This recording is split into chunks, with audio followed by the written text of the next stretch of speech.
my springtime lure, whether I fish early, whether I fish mid, or whether I fish late time spring, or any time of the year really, this lure right here, it's a jig.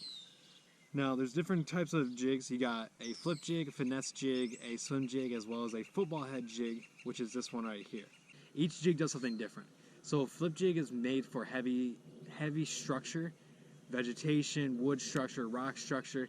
It's made, the design of it's made so you don't get snagged on all that stuff. So when you are flipping it around, fishing around it, popping it through, you're not going to get caught as easily. Now, the second best choice, what I like to fish with, is the football head jig, which is what I have in my hand right now. This is also made for heavy constructed or heavy structure that you might be fishing. Just not as heavy.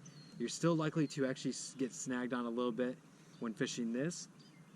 A little bit more prone than you are if you fish with a flip jig. Still a very nice alternative if you can't find a flip jig, or flip jigs aren't in stock or anything like that, and you find one of these are still really nice. You can still flip. You can still flip and pitch around heavy structure, still fish around heavy structure with this. Now a swim jig, it's in its name, it's a swim jig. You swim it.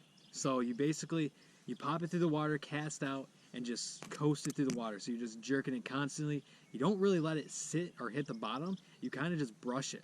You brush it across the water. Usually you fish a swim jig in if the fish are suspended in deep water, but they're not in the deep water. They're actually suspending like a couple feet below the surface.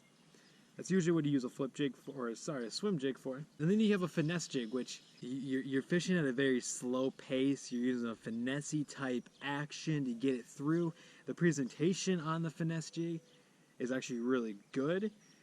Usually when you're fishing a finesse jig, you're using a flipping to pitching technique through not heavy cover, but you're getting the outskirts of that heavy cover.